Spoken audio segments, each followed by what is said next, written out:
Hello বন্ধুরা, আজকে আমরা দেখাবো চাল কুমড়োর পাতা দিয়ে কীভাবে পাকুড়া বানানো যায়। পাকুড়া বা বড়া আর কি।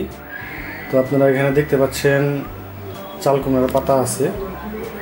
এটা হলো আপনার চালের গুঁড়া, এটা হলো আপনার সরিষা বাটা, এখানে হলুদের গুঁড়া আছে, মরিচের গুঁড়া, লবণ পরিমাণ মতো করে নেওয়া হয়েছে আর কি। একটা করে এইগুলো দিয়ে একটা পেস্ট বানানো হবে। এই যে এইগুলো দিয়ে পেস্ট বানিয়ে তারপর এটার মধ্যে মাখিয়ে আমরা জাস্ট বড়াটা বানাবো আর কি। তো আমরা শুরু করি।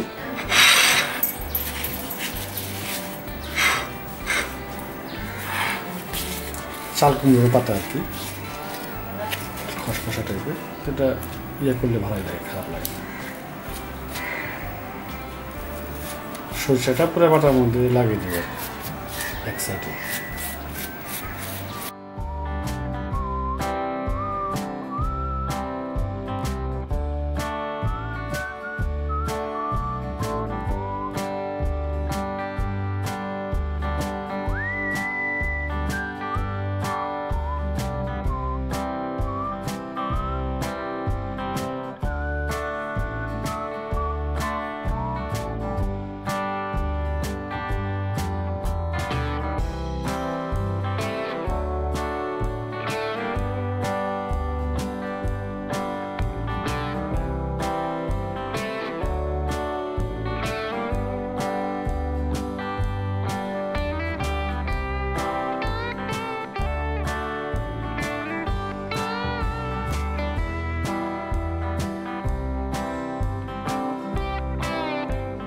এখন আমরা পেস্টটা তৈরি করব।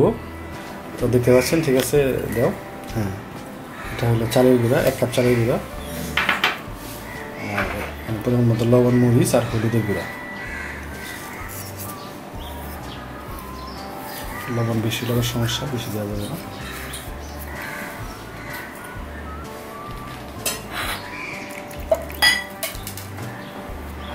জলটা পরিমাণ মতো আস্তে আস্তে দিতে হবে, বেশি কমও না হয় আবার যেন বেশিও না হয়।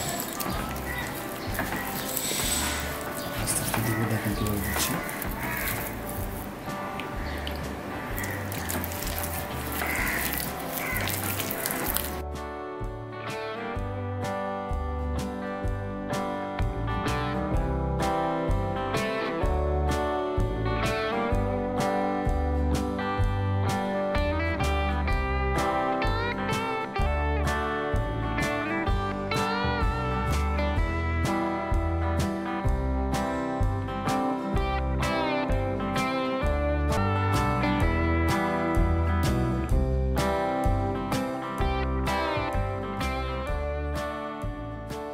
তেলটা গরম করে তেল দিয়ে দিব, তেলটা বেশি করে দিব, ডুবো তেলে ভাজতে হবে। তো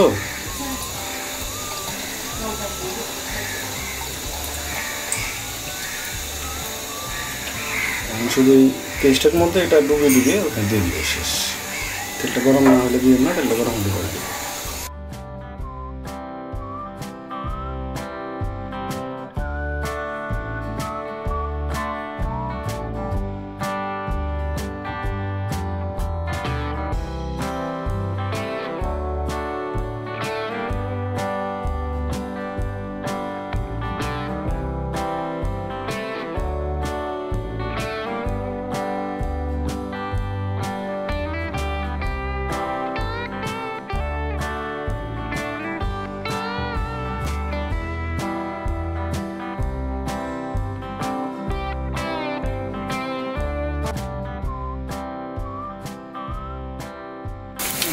ভাজা হয়ে গেছে, আমরা উল্টে দিব।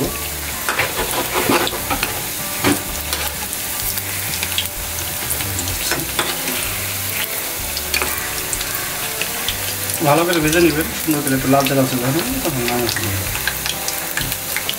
আমাদের পাকুড়া ভাজা হয়ে গেছে, এখন আমরা এটা নামিয়ে ফেলবো। হ্যাঁ, দেখতে পাচ্ছেন একদম লালচে লালচে হয়ে গেছে ভাজা।